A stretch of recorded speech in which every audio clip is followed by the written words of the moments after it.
3 वर्षातून एकदा येणाऱ्या अधिक महिन्यामधील या एकादशीला परमा एकादशी किंवा पुरुषोत्तमी एकादशी असे सुद्धा म्हणतात.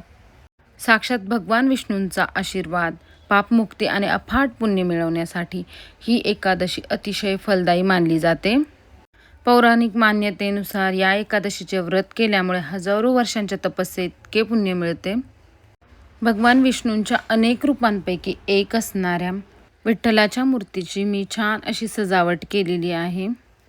या अधिक महिन्यामध्ये दीपदानाला खूप असं महत्त्व आहे आणि त्याचप्रमाणे या अधिक महिन्यामध्ये 33 या अंकाला सुद्धा विशेष असं महत्त्व आहे. त्यामुळे आज मी 33 दीपदान करणार आहे.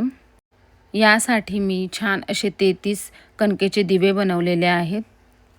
आम्ही सर्व माळकरी आहोत आणि आमच्या गळ्यामध्ये तुळशी माळा असल्यामुळे आम्ही सर्वजण एकादशीचा उपवास करत असतो आणि आजची जी एकादशी आहे ती दर 3 वर्षांनी एकदा येते.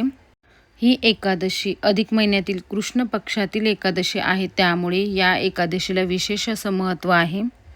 आता यासाठी मी छान अशी पूजा मांडून घेत आहे. तर जिथे पूजा मांडायची आहे तिथे मी स्वस्तिक काढून हळदी कुंकू वाहून पूजा करून घेतलेली आहे. यानंतर एक पाट ठेवून त्यावरती मी छोटा चौरंग ठेवून छान पूजा मांडून घेतलेली आहे आणि विठ्ठल रुक्मिणीची अशी स्थापना करून घेतलेली आहे.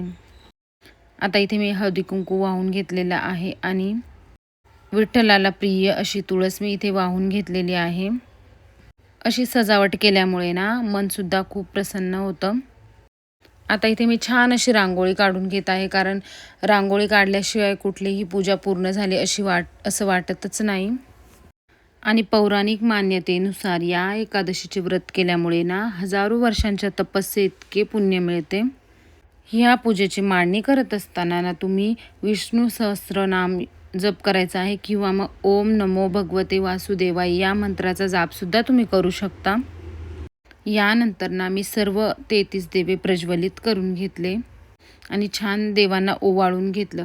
मी देवघराच्या समोरच पूजा मांडलेली आहे, त्यामुळे मी विठ्ठल रुक्मिणी आणि इतर देवांना सुद्धा व्यवस्थित ओवाळून घेतलं. तुम्ही या पवित्र एकादशीच्या दिवशी दीपदान केलं का ते पण मला कमेंट्स करून सांगा.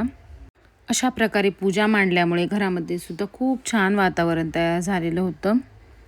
या अधिक महिन्यामध्ये दीपदानाला खूप असं महत्त्व आहे. तर तुम्ही सुद्धा दीपदान केलं आहे का ते पण मला कमेंट्स करून सांगा. आणि आजचा व्हिडिओ तुम्हाला कसा वाटला आहे ते पण मला सांगा.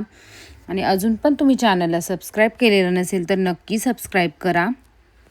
आणि आता अधिक महिन्याचे खूप कमी दिवस शिल्लक आहे, तर अजून पण तुम्ही दीपदान केलेलं नसेल तर नक्की दीपदान करा. पुन्हा भेटूया अशाच एका नवीन व्हिडिओमध्ये.